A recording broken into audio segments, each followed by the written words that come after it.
Physics chapter number 5। चलिए chapter number 5 में उत्तोलक level क्या है जल्द इसके बारे में जानते हैं। उत्तोलक के बारे में पहले जानेंगे ना। उत्तोलक क्या है, कहता है कि उत्तोलक एक प्रकार की मशीन है जो हमारे काम को आसान कर देती है।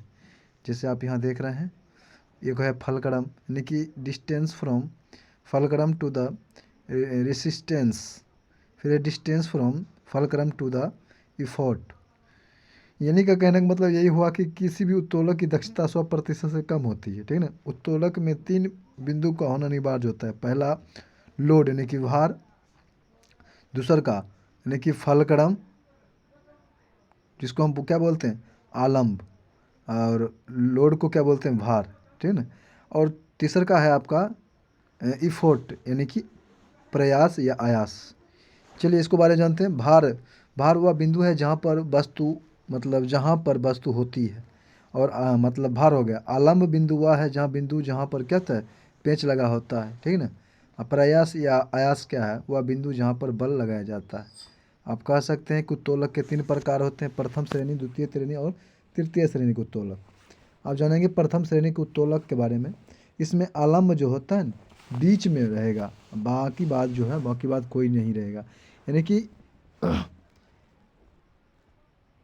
सिर्फ आपका हो जाएगा आलम्ब बीच में हो जाएगा, ठीक ना। आगे चलते हैं।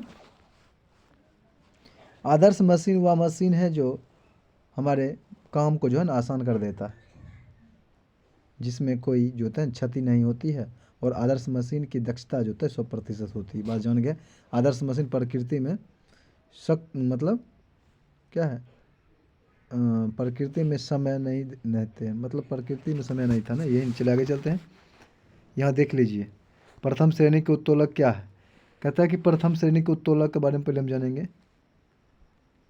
जैसे कि पिलास प्रथम श्रेणी हो गया, कैंची, पिलास, सिडासी, तराजू, नील कटर, चापाकल, ये सभी जो आपका प्रथम श्रेणी के उत्तोलक हुए। आगे चलते हैं। साइकिल का ब्रेक, शीश झूला जिसको बोलते हैं, सडासी। अब आगे चलते हैं। द्वितीय श्रेणी के उत्तोलक क्या है, यहाँ देख लीजिए द्वितीय क्या श्रेणी के उत्तोलक है। इसमें वस्तु बीच में होता है, ठीक है ना। आगे कहता है कि इसका उदाहरण है सरौता, जिससे हम खैनी उनी काटते हैं, प्रसादी उसादी जो काटते हैं,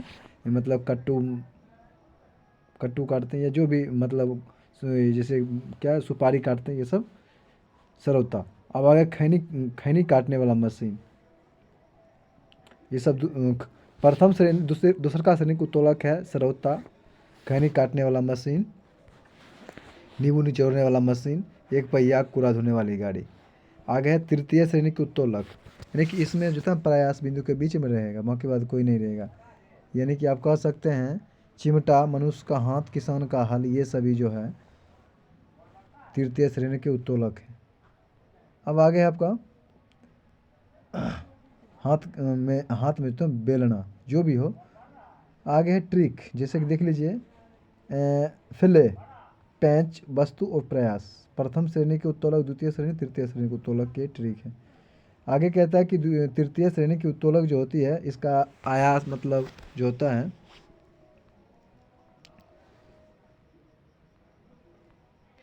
यांत्रिक लाभ इसका जो होता है 1 से बड़ा या 1 के बराबर होता है, ठीक।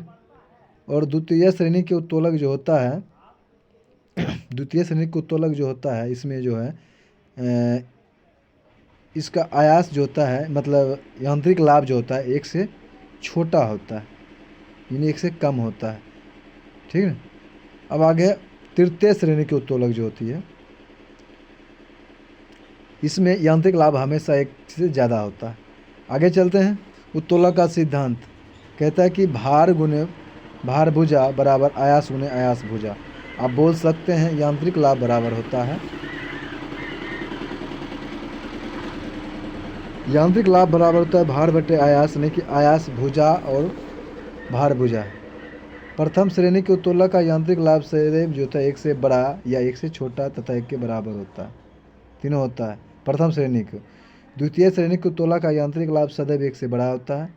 तृतीय श्रेणी के उत्तोलक का यांत्रिक लाभ क्या होता है, सदैव 1 से छोटा होता है। ये बात समझ गए, बस आज यहीं तक। दोस्तों, अगर मेरा वीडियो अच्छा लग रहा हो तो लाइक कीजिए, सब्सक्राइब कीजिए, अपने दोस्तों को शेयर भी कीजिए।